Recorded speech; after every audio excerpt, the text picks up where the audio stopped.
Draymond Green calls out Dylan Brooks for not shaking anyone's hand after the game. Draymond labels him a sucker and says nobody respects him. Ryan, that's your guy. You call the Rockets game. You got to defend this action. Man, I love Dylan Brooks. Dylan's gonna do what he wants to do, and at the end of the day, when these two personalities collided, I don't think we would have expected anything less with Dylan Brooks and Draymond. And the unique part about Draymond, shout out to Dre, by the way. I like you later. I didn't like you a couple of days ago. Is that, and I'm still sore over that game 7. Is he is able to play the game and then pop on his podcast the next day and talk his trash. He don't got to wait for the media. He don't got to do it in the presser. You have to come to him, and he's not reliant on scoring. So he can back it up with his defense. He can back it up with his defense. He can back it up with his IQ. Draymond, I played against you. I know your brother. All the flails and all the stuff, they're calculated. They're smart. When his team needs something, he brings it to the table. Tonight, he had 3 or 4 three-pointers as soon as Steph Curry stepped off the floor from a point total. So back to him and Dylan Brooks. Dylan has been unbelievable for Houston, Houston's culture, what he brings to the table. It's a toughness and an energy, and he's a villain. He plays that role. And you know what? Draymond going to defend Steph. He said what he said about Steph in the presser. That's who Dylan Brooks is, and we love him and embrace him. And again, with those two personalities, I expect nothing less. Oh, yeah.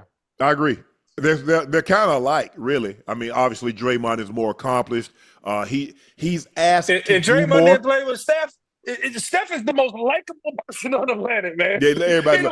It's hard to dislike him because you know why, Ryan? I think everybody likes him because he's the common man. You can see, like, man, he ain't 6'9", he ain't 7 foot, he ain't got shoulders like Dwight Howard. He's just like a common man. Most guys, LeBron is 6'9". Most of the guys are hulking. 100%. And so I can't be him.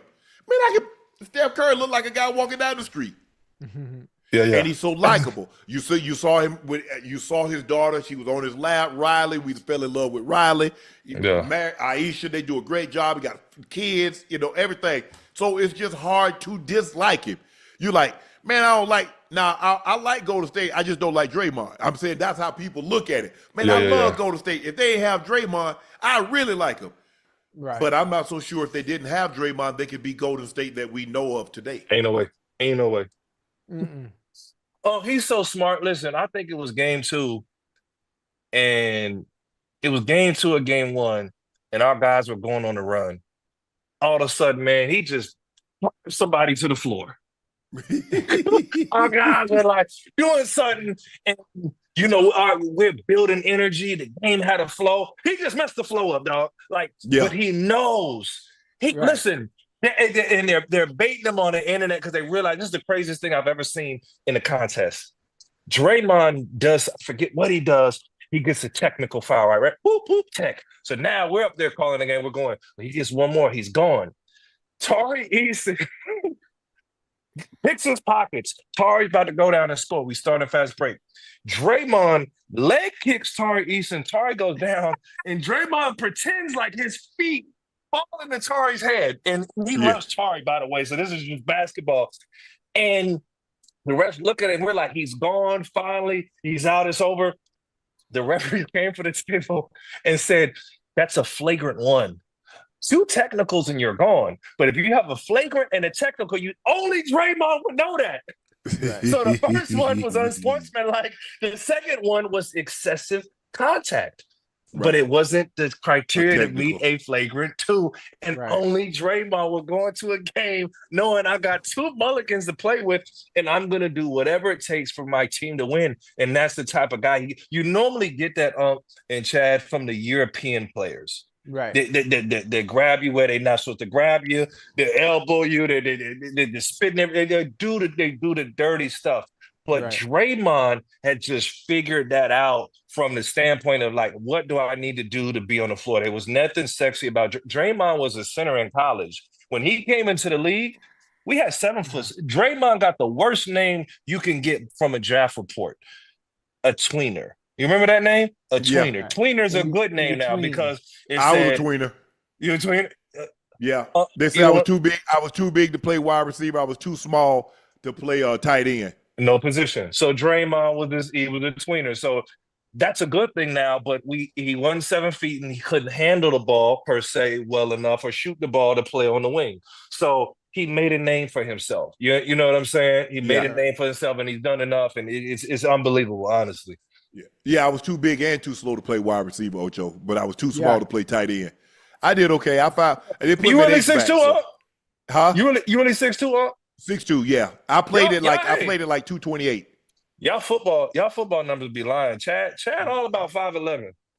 No, you ain't 6 feet, Chad. I'm legit 6'2". Man, I'm 6'3", man. What you talking about? You ain't seen me in a while. Chad, you get on the court with me again, I'm putting them elbows in your face. I'm gonna tell you that, man. Man, listen. I went nice to you. Dunk on it, Ryan. Hey, listen. Everybody that has played in the NBA, including current players right now, everybody has tried to play me, and everybody has lost. Now, if you want me to add you to the hit list, I can add you to the hit list. He got Joe.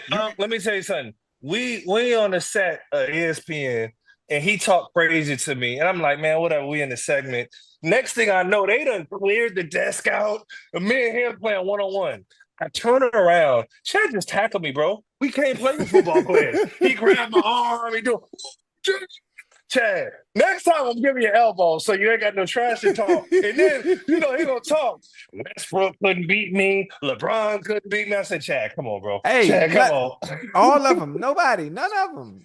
Well, he and Joe got a bet too. He said he want Joe 1-on-1. Unbelievable. Yeah. Unbelievable. I'm playing football rules. I'm playing that's fine. That's fine. Hey, that's fine. I've been in the gym. Whatever you want to do. Elbows, it don't matter. I'm good. Hey, check this out, guys. Jason Pierre-Paul had his luxury Richard Mille watch stolen while attending F1 Formula One weekend party in Hollywood, Florida. JPP said he felt something fall off when a group of men boxed him while he tried to move through the packed club. Moments later, when a friend asked what time was it, he realized his $400,000 Richard Mille was gone. Some bold boys. JPP about 6'5", just 6'5", 270, right? You would whoop somebody. It was JPP easy to come up, he missing a couple of appendages, so they slid. Stop, dog. I wasn't gonna stop.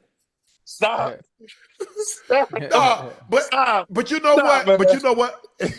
Ocho.